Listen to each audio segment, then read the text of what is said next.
Yeah, we had Ron Paul on in the first hour with just amazing info, calling the NSA liars, calling Clapper, and, of course, Alexander, the head of the NSA, a liar. Very, very powerful. And then we had Biggs on about how scared Hastings was before they killed him. And he'd been in heavy combat with him when they were in famous battles with hundreds of Taliban shooting at him and warthogs blasting him and helicopters and explosions right up, all around him, people getting killed, and Hastings was totally calm. Hastings was scared. And, I get told what Hastings said, and then I'm not allowed to say it. And it puts me in danger. I mean, it's not even the government's listening to the phones. They know what it is. I mean, it's just ridiculous. And you heard that former senior Secret Service agent who ran the Secret Service operations when Obama went overseas. I mean, that's senior, going up to the top of the ranks. And the stuff he saw, he had to get out of it.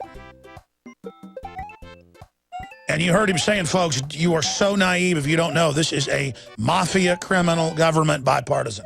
You heard him on air. It is. So it's not some macho deal when I get up here on air and say, this is what's going on, and I'm going all the way. It's a decision you have to make. I am not living on my knees, sucking boots of a bunch of thugs. And I want to tell everybody serving the evil system something. You're going to get bit in the butt by this. These tyrannies, if you study history, 100% of the time, run wild and burn everything down politically.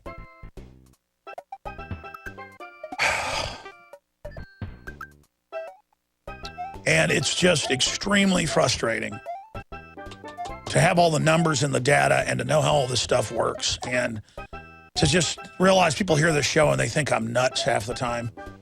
And I am a little eccentric because of all the stuff I know. It's done a lot of stuff. It's done a lot of things to me. I'm just a regular guy in person. But what I say on air is not half as bad as it really is. I mean, it's so unbelievable how evil the government is. And just the way it is chewing through everything now. And following that nightmare historical pattern that it always follows. It's travel route. And I'm just sitting here watching the travel route followed right to hell. And I see a lot of people waking up, and that's good, but you just want it to wake up faster so that we don't have to go down this road. I mean, I don't even want to cover this next story that I'm going to get to when we come back from break. But we've got to do it, and we're going to do it. Because it makes me think about all the other innocents that are crying out for help right now, crying out to God for help. And God tries to move the hearts of men and women to go do the right thing to protect these people. We are the hand of God, ladies and gentlemen, on this earth. We take the right direction, God will give us providence, but we are the hand of God. God's hand works through us, and that's why we're in so much evil, is because we are evil. I am evil. I have not done enough.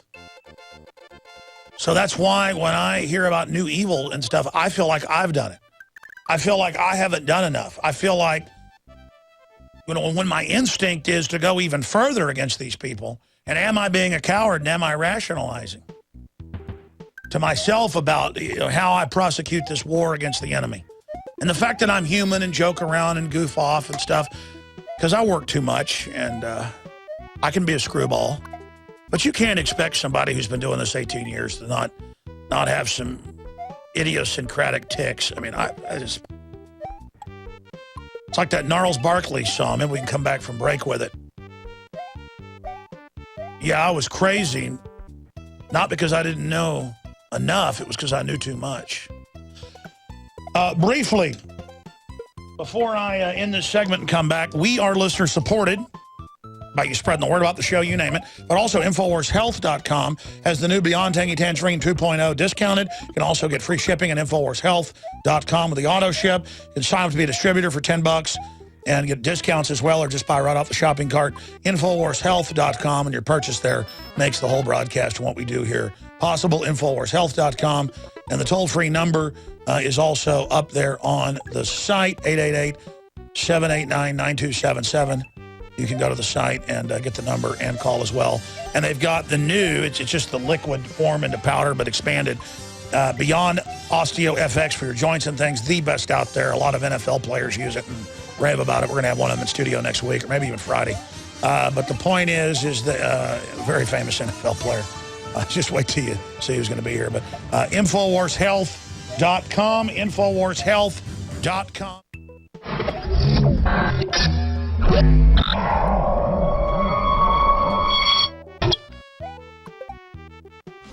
11 a.m. to 2 p.m. Central. Back 7 o'clock weeknights with InfoWars Nightly News at InfoWarsNews.com and PrisonPlanet.tv. We also have the mirror of Infowars.com. It's not really the mirror. It has a lot of original news on it, but a lot of the same. There's a lot of stuff goes on Prison Planet that for some reason doesn't end up on Infowars. So be sure and visit PrisonPlanet.com as well. I put a video out last night titled, Texas Town Kills 2-Year-Old Toddler Because Parents Smoked Pot. And if you watch the video, it's very, very clear. And I even made some notes this morning about what I wanted to say about this subject. Specifically, who took the child away? The state. Who paid for the care of the child? The state. Who inspected the children in the home? The state. Who wouldn't give information to the father when he said she was being beat up and hurt? The state. Why was the 2-year-old baby who'd never been to the hospital, never had been a doctor's visit to be sick, who took the little girl away from the father and mother? The state, because someone had smelled marijuana before, and so they went and visited the rest of the family, and reportedly the sister said, yeah, my brother smokes pot. And then the state came and said, oh, just give us the child, sign these papers, we'll give her back to you. Months later, that didn't happen. The poor father and mother still thought they were going to get her back.